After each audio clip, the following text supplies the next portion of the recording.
একাধিক বিশিষ্ট সমাজ।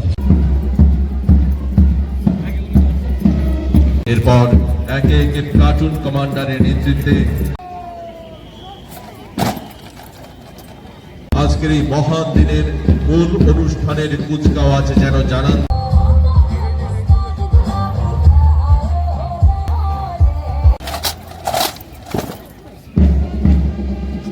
আমার জন্য কোনো জাতি নেই, আমার কাছে চারটাই জাতি। এক হচ্ছে যুবা, দুই হচ্ছে মহিলা, তিন কৃষক এবং আমাদের দেশের সমস্ত পিছিয়ে পড়া মানুষ। এই চার জাতিকে নিয়ে তাদের উন্নয়ন করার জন্য আমাদের সরকার বদ্ধপরিকর হিসেবে কাজ করছে। অর্থাৎ যুবক, মহিলা, কৃষক এবং গরিব অংশের মানুষ, এই চার জাতির উন্নয়নের জন্য এই সরকার দিন রাত পরিশ্রম করে কাজ করছে।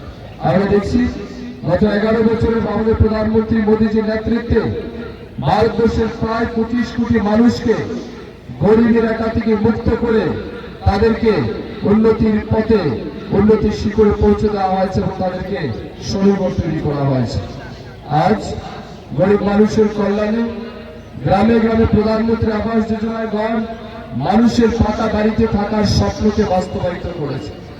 স্বচ্ছ ভারত যোজনার মাধ্যমে প্রত্যেক গরিব মানুষকে শৌচালয় প্রদান করার কাজ মাননীয় প্রধানমন্ত্রী নরেন্দ্র মোদীজির নেতৃত্বে এই সরকার কাজ করে চলছে।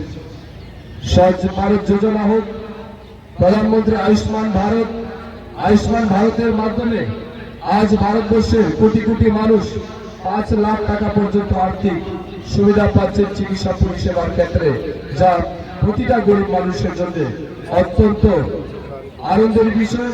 এবং প্রায় 395টি আর্টিকেলের মধ্যে আমরা যদি সেগুলিকে ব্যাখ্যা করি তাহলে দেখা যায় প্রতিটা নাগরিকের, বিশেষ করে আর্টিকেল 13 to 35, যেখানে আমাদের প্রতিটা নাগরিকের তার মৌলিক অধিকারের কথা, আমাদের সমস্ত সুবিধা, আমাদের সমস্ত প্রাপ্তির কথা সেখানে লিপিবদ্ধ রয়েছে। ঠিক তেমনি 51A আমাদের দেশের প্রতিটা নাগরিকের কর্তব্য সম্পর্ক, সেটা আমাদেরকে পথ নির্দেশন করে।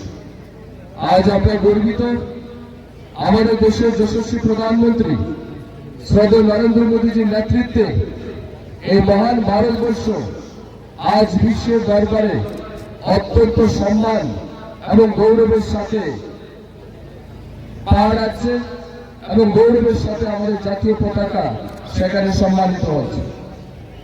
আমাদের প্রধানমন্ত্রীজির নেতৃত্বে আমাদের দেশ স্বপ্ন দেখছে 2047 সালে যখন আমাদের দেশের 100 বছর পূর্তি হবে স্বাধীনতার, তখন আমরা বিকশিত ভারত তৈরি করার স্বপ্ন বাস্তবায়িত হবে।